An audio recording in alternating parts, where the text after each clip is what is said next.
Muchos cristianos creen que el diezmo es un mandato inquebrantable, una regla que todo creyente debe seguir si quiere recibir bendiciones.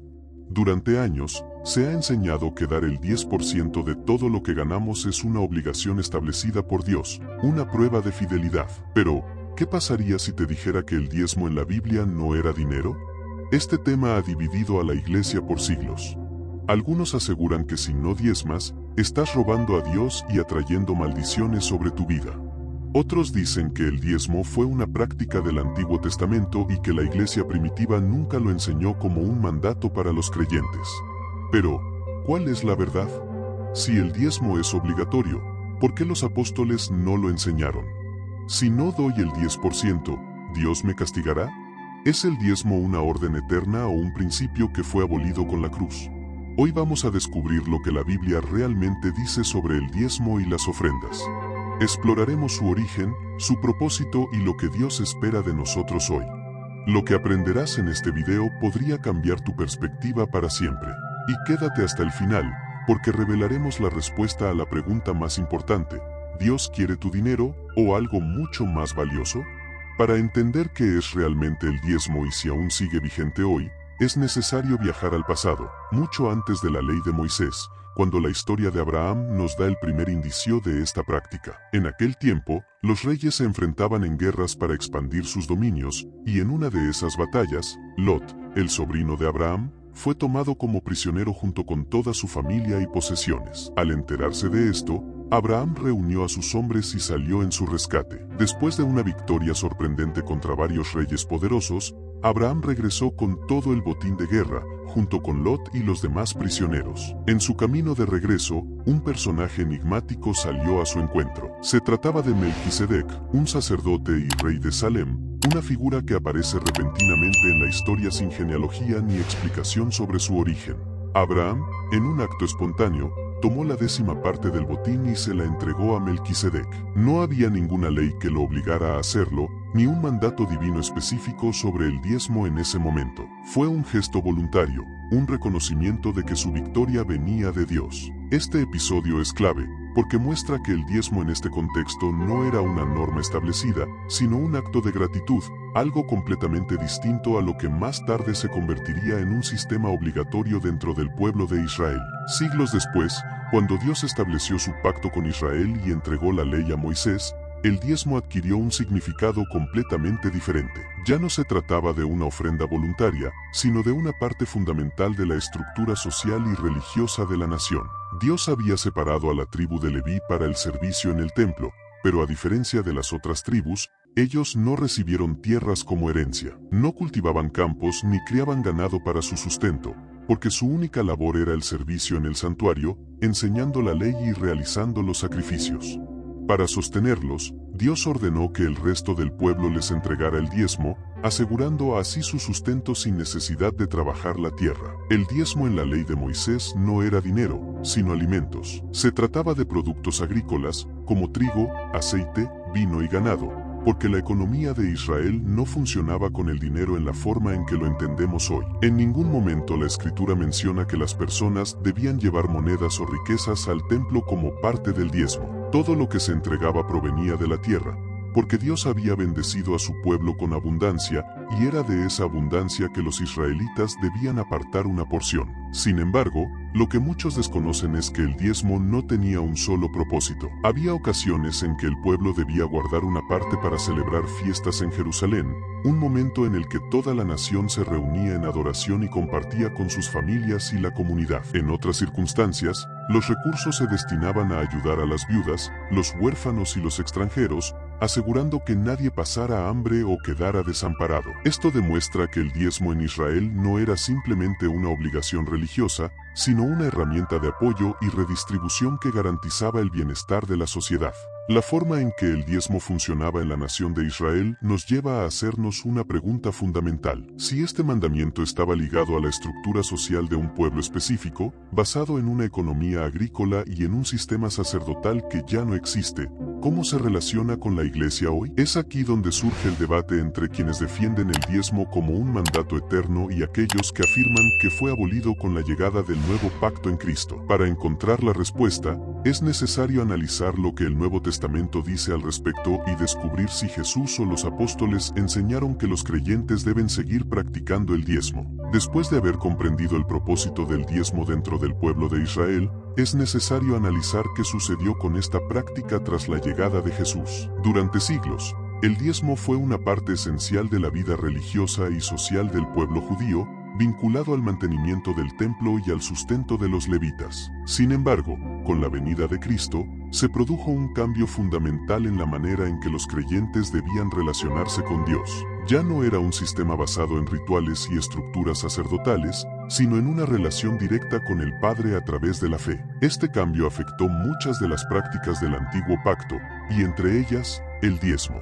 Jesús nunca enseñó a sus discípulos que debían diezmar como parte de su vida cristiana. De hecho, la única vez que mencionó el diezmo fue cuando reprendió a los fariseos por cumplirlo de manera estricta mientras descuidaban lo más importante de la ley: la justicia, la misericordia y la fe. En Mateo capítulo 23 versículo 23, les dijo: «Ay de ustedes, escribas y fariseos, hipócritas, porque dan el diezmo de la menta, el eneldo y el comino, pero han descuidado lo más importante de la ley». Con estas palabras, Jesús no estaba instituyendo el diezmo como una práctica para sus seguidores, sino denunciando la hipocresía de los líderes religiosos que se aferraban a los rituales externos mientras ignoraban el corazón de la ley de Dios. En ese momento, el templo seguía en pie y la ley de Moisés aún se encontraba en vigencia, por lo que los fariseos continuaban practicando el diezmo dentro del contexto del judaísmo. Pero, ¿qué pasó después de la resurrección de Cristo y la formación de la Iglesia? Al analizar los escritos del Nuevo Testamento,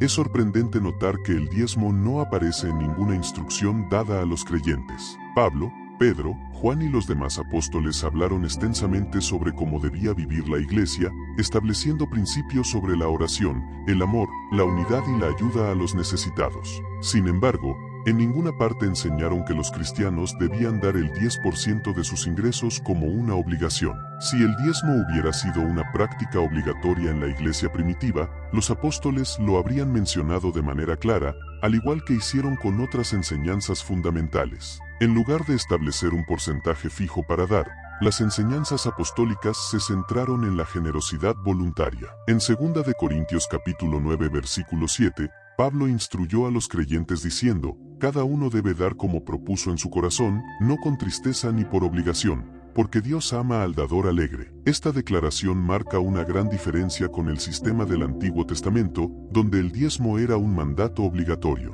Ahora, en el Nuevo Pacto, la ofrenda no se trata de un porcentaje fijo, sino de un acto de amor y gratitud hacia Dios. En la iglesia primitiva, los creyentes compartían sus bienes y ayudaban a los necesitados, pero lo hacían de manera voluntaria, sin la imposición de un diezmo obligatorio. El libro de Hechos nos muestra cómo los primeros cristianos vendían sus propiedades y daban a los pobres según sus posibilidades, reflejando un espíritu de generosidad genuina, no un mandato legalista.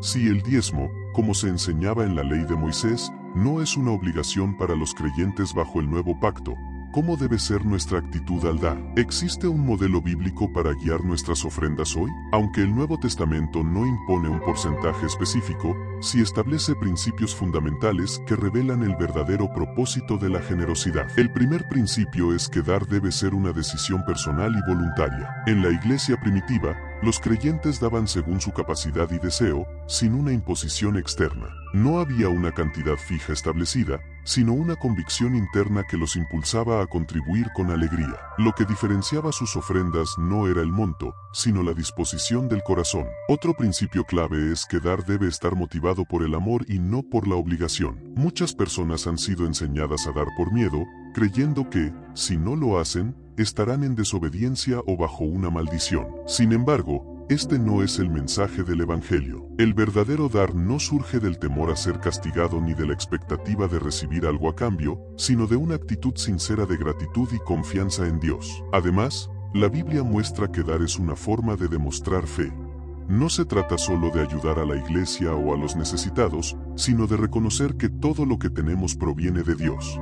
Cuando damos con generosidad, estamos mostrando que nuestra seguridad no está en el dinero, sino en la provisión divina. Esto no significa que debemos dar hasta quedar en escasez, sino que debemos hacerlo con un corazón confiado, sabiendo que Dios es quien nos sostiene.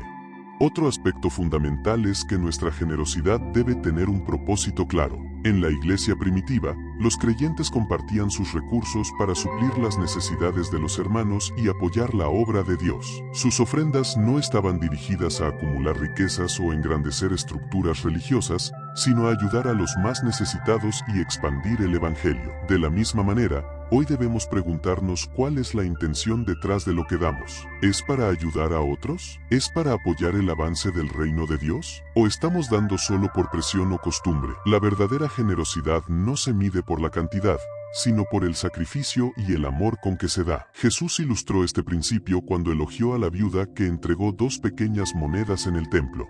A diferencia de los ricos que daban grandes sumas sin esfuerzo, ella dio todo lo que tenía con un corazón sincero. Este ejemplo nos recuerda que Dios no evalúa nuestras ofrendas en términos de cantidad, sino de entrega genuina. Si queremos aplicar estos principios en nuestra vida, debemos cambiar nuestra mentalidad sobre lo que significa dar. No se trata de cumplir con un porcentaje específico ni de cumplir una obligación impuesta por una institución, sino de contribuir con alegría y propósito. La generosidad no debería ser vista como una carga, sino como un privilegio, una oportunidad de reflejar el amor de Dios a través de nuestras acciones.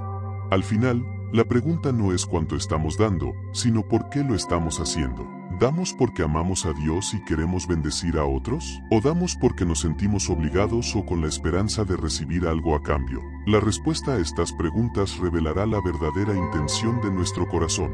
Dios no necesita nuestro dinero, pero sí nos llama a ser generosos, no porque Él dependa de nuestras ofrendas, sino porque la generosidad es una señal de que nuestro corazón no está aferrado a lo material.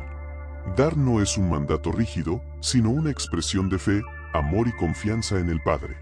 Cuando entendemos esto, damos con gozo, sin miedo ni presión, sabiendo que nuestro verdadero tesoro está en Dios y no en las riquezas de este mundo. La enseñanza sobre el diezmo ha sido utilizada durante siglos como un estándar obligatorio dentro de la fe cristiana, pero al examinar las Escrituras con detenimiento, queda claro que la forma en que Dios nos llama a dar ha cambiado bajo el nuevo pacto. No se trata de números ni de porcentajes fijos, sino de la actitud con la que ofrecemos lo que tenemos. Dios no mide nuestra fidelidad por una cantidad establecida, sino por la disposición del corazón. La pregunta nunca ha sido cuánto damos, sino por qué lo hacemos. No es el temor ni la presión lo que debe motivarnos, sino el amor y la confianza en que Dios suple nuestras necesidades.